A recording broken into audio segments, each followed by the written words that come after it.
नमस्ते. मी रमेश मुकादम ग्रामोदय विचार माध्यमातून आज काल 29 महापालिकेच्या निवडणुकीचा निकाल जाहीर झाला आणि जवळजवळ 24 ते 25 ठिकाणी भारतीय जनता पार्टीचे महापौर बसणार असं एकंदर चित्र निर्माण झालेलं आहे.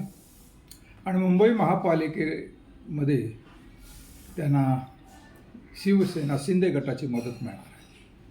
मुंबई महापालिका जी एका राज्याच्या बजेट एवढी आहे आणि महापालिका कुठल्याही परिस्थितीमध्ये भारतीय जनता पार्टीला जिंकायची होती आणि त्या पद्धतीनं त्यांनी एकनाथ शिंदे यांना मुंबई महापालिकेवर भारतीय जनता पार्टीने आपली सत्ता आणलेली आहे. मुंबई महापालिकेच्या निवडणुकीच्या संदर्भामध्ये राज ठाकरे आणि उद्धव ठाकरे हे एकत्र आले आणि मराठी माणसाची अस्मिता म्हणून त्यांनी जोरदार लढत या ठिकाणी दिलेली आहे. आणि जवळजवळ शिवसेना संयुक्त शिवसेना मिळून 73 जागा त्यांना मिळालेल्या आहेत. 6 जागा मनसेला मिळाल्या.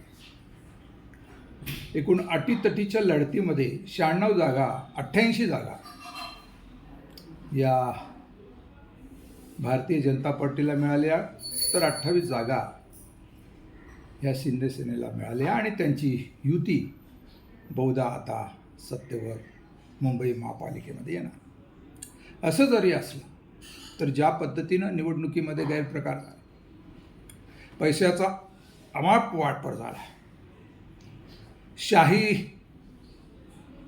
जे काही पेन वापरले आणि त्यामुळे शाही निघत होती, अनेक ठिकाणी मतं मोजणीमध्ये गोंधळ निर्माण होता. यावर निवडणुका निपक्षपातीपणा पार पडल्या असं काही दिसून आलेलं नाही. एन केन प्रकारे विरोधी पक्षाला हरवायची भूमिका घेतल्याचे दिसून आलेलं आहे. काही असो, असं जरी असलं तर निवडणुका यशस्वीपणे कंडक्ट करून 29 महापालिकेमध्ये जनतेची लोक त्या ठिकाणी बसलेली आहेत. त्यामुळे आता तिथला कारभार हाकण्यास सहकार्य होणार आहे. निवडणुका यशस्वी पार पडल्याबद्दल निवडणूक आयोग असो, शासकीय यंत्रणा असो, यांना धन्यवाद.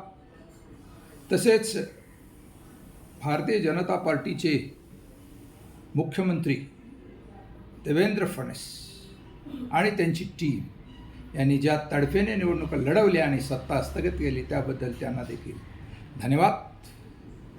विरोधी पक्षाला देखील धन्यवाद. राज ठाकरे आणि उद्धव ठाकरे यांनी मराठी माणसाचा बाणा मुंबई महापालिकेवर तेवढ ठेवला. हे नसे थोडका. असो काही असो, लोकशाहीचे पर्व आहे. लोकशाहीचा दुसरा पर्व यशस्वीपणे संपन्न केल्याबद्दल निवडणूक आयोग आणि शासकीय यंत्रणेला धन्यवाद देतो.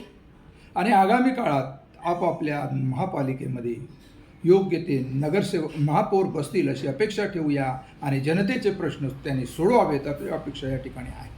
या संदर्भात आपलं म्हणणं काय, कमेंट्स करा आणि माझा व्हिडिओ आवडला तर लाईक करा, सबस्क्राईब करा आणि फॉरवर्ड करा. जय हिंद, जय महाराष्ट्र, जय भारत.